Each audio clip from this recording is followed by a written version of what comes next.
ঝিনাইদহে নিজ বাড়িতে সংবাদ সম্মেলনে নিহত সংসদ সদস্য আনোয়ার আজিমের বিষয়ে সাংবাদিকদের সাথে কথা বলছেন তার মেয়ে মুমতারিন ফেরদৌস ডরিন। আমরা সরাসরি চলে যাচ্ছি সেখানে।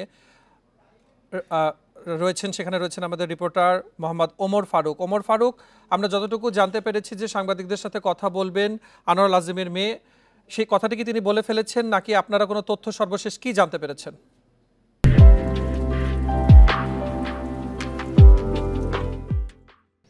আমরা একটু আগে তিনি তার গ্রামের বাড়িতে যেই জায়গায় আনোয়ারুল আজিমের বাড়ি সেখানে এসেছেন। এর আগে কিন্তু তিনি ঢাকায় ছিলেন মুমতারিন ডরিন। তার সাথে আমরা একটু কথা বলার চেষ্টা করব তিনি তার বাবার মৃত্যুটিকে কিভাবে দেখছেন এবং এখানে আসার পর তিনি কিন্তু গতকালকে একটা মামলাও করেছিলেন।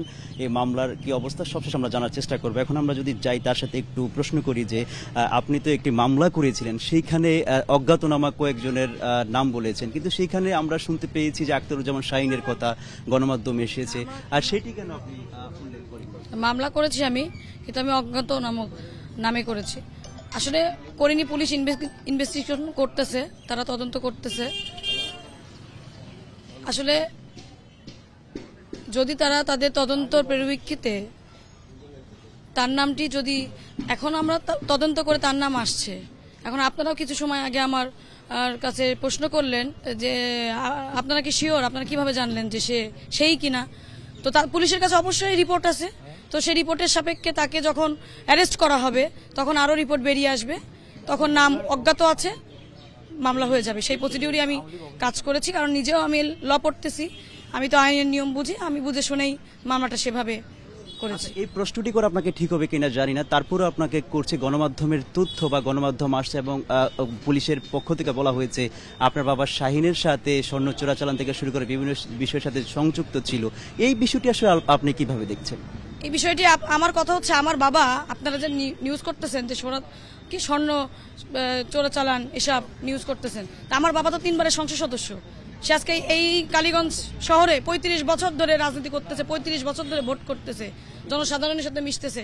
আপনারা কখনো দেখেননি, খতিয়ে দেখেননি সংসদ ভোটের সময় আপনারা তখন দেখেননি। এখন আমার বাবা নিখোঁজ, এটার আগে উদ্ধার করেন, আপনারা নিউজ করতেছেন স্বর্ণ চোরাচালান। তারা আগে কখনো দেখেনি কালীগঞ্জের সর্বস্তরের মানুষ আছে, শোনেন সে কেমন ছিল, সে কি করতো, সে কিভাবে চলাচল করতো, সে কত সাধারণ জীবন যাপন করতো, আপনারা শোনেন সে কিভাবে চলাচল করতো, সে কি ব্যবসা করতো, তাদের মুখে শোনেন। আমি তো মেয়ে, আমি শুনলে তো আমি অনেক কিছুই বলতে পারি, তাদের মানুষের কাছে শোনেন। আপনাদের কলকাতা পুলিশের সাথে আপনাদের যোগাযোগ হয়েছে কিনা বা কলকাতা পুলিশ আপনাদের সাথে কথা বলেছে কিনা, কি বলেছে তারা? কলকাতা পুলিশ যেই থানায় আমি জিডি করেছি, সেই থানার যে দায়িত্বপ্রাপ্ত কর্মকর্তা, তার সাথে আমার রেগুলার কথা হচ্ছে, প্রতিনিয়ত কথা হচ্ছে। সে আমাকে তথ্য দিচ্ছে, তারা এবং বাংলাদেশের পুলিশ যৌথভাবে কাজ করতেছে একসাথে।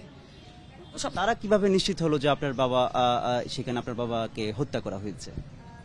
এই বিষয়টি আপনারা তো নিউজ করেছেন যে গাড়ির নাম্বার ট্র্যাকিং করে ড্রাইভার থেকে শুরু করে তাদের কাছে বিভিন্ন তাদের যে ইনভেস্টিগেশন, ওইভাবে তারা তদন্ত করে পেয়েছে। আপনি তো রাজনীতির সাথে জড়িত, আপনার কোনো সন্দেহ হয় কি যে আপনার বাবাকে কারা হত্যা করতে পারে বা কারা নিখোঁজের সাথে জড়িত থাকতে পারে?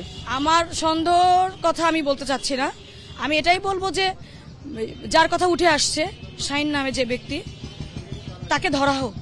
হ্যাঁ, কান টানলে মাথা আসবে, তাকে ধরা হোক।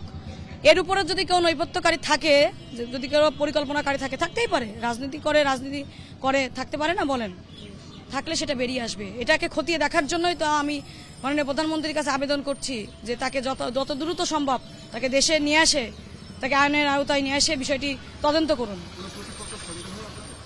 না, আমি প্রতিপক্ষ সন্দেহ এই কথা তো আমি বলবো না, আমি তো আগেই বললাম যে রাজনীতি করলে শত্রু থাকবেই।